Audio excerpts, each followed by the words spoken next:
right. Sharon is in a lose-lose situation. He has pressures from every side. Stephen, what do you think Sharon will do? I think he's going to give up some land in the West Bank. But I don't think that's really going to solve the problem, because it doesn't change the fact that the West Bank and the Gaza Strip are still separated by this thing called the State of Israel. So to contain the Palestinians, they're going to have to build some sort of giant plexiglass tubes from the Gaza Strip, like a human habit trail between the two. And then it'll be good for the Israeli school children, because they can go, look, Palestinians. Let's feed them pellets. How's John, by the way?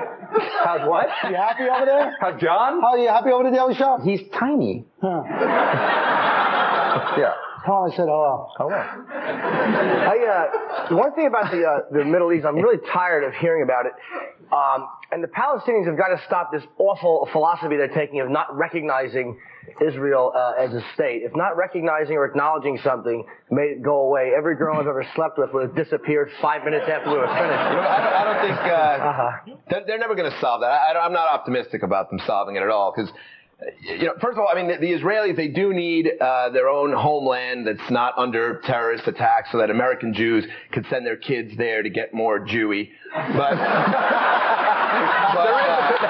we do need that. Yeah, we do need that, and that's a problem. But the Palestinians, they don't want the West Bank back in a Palestinian state, and the Arabs more broadly, they're not going to be happy until they have the complete destruction of Israel, because they believe it's God's will that they'll control the entire region and all the world's oil and the American taxi cab industry, and they got 2 out of the 3. Yeah. Well, what do you think about?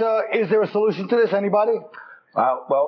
I think it's pretty good that they're out there trying to do something, but I agree with Greg in the sense that it really won't work, because neither side, I believe, is really stemming from that point of trying to really get to a point of peace. I mean, these guys, they hate each other. At least that's what I'm getting from the news. I'm sorry. I don't know about that. I mean, some of the people are very reasonable. Some of them are very reasonable. I don't know if you've ever explained to a right-wing Zionist about having to give up some of the West Bank to a Palestinian, because the veins on their forehead do this fabulous little dance. There's the roadmap, which roadmap just seems like such a sort of a trivial approach to the world's most intractable problem, doesn't it? There's a roadmap, which is a weird word anyway, since the Palestinians are barely allowed to drive on any roads, and the Jews, after all, are most famous for being lost in the desert for 40 years. So, not a lot of map reading. But look, who's coming up with this roadmap? George W. Bush, is he going to be the one to come up with this master plan that's going to come out and be so perfect? Yeah, no. I mean, nobody can solve this. It's depressing, because it just shows you that nothing in the world ever gets solved. It's not just this. Northern Ireland couldn't even get solved, and all the people, there's not even that conflict. It's all they're just Catholic and Protestant. They all look exactly like me. I know, girls. When do you get tickets? Don't worry. But I'm also saying, look, ultimately, the only move would be, which nobody wants to talk about, if the United States gave up Israel, it would be solved. Now, nobody wants to talk about that. It wouldn't be solved. What do you mean gave up? Like didn't support them? Right, didn't support them. Yeah, you're right. You like that idea, don't you, Stephen? Look at him. He's like, I can't say so on television. We could just insist that all the Jews move to the Upper West Side of Manhattan. You know, it's like where 80% of them are anyway. Is that's a strategy? If George Bush can solve it, I'll vote for him. I'll say that. Yeah. The only thing I like, he would be Superman if he could solve it. Yeah.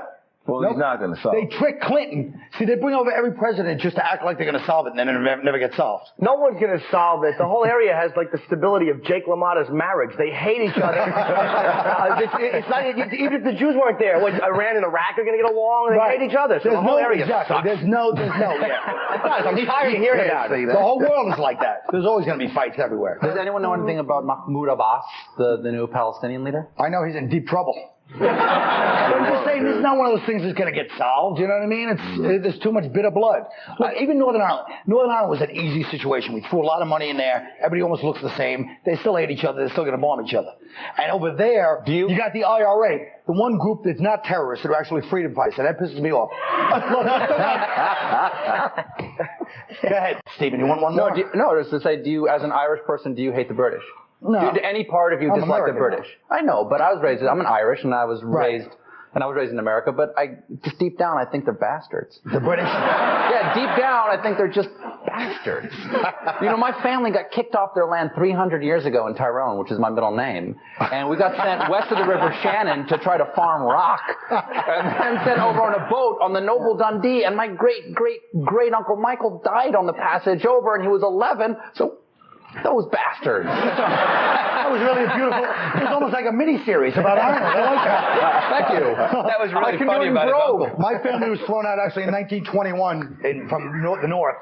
Oh, my really? grandfather was arrested for, I think, goat sodomy. I don't know what it was, but they threw us out. But we're going to come back. Fault. Yes, it was still the British fault. British goat.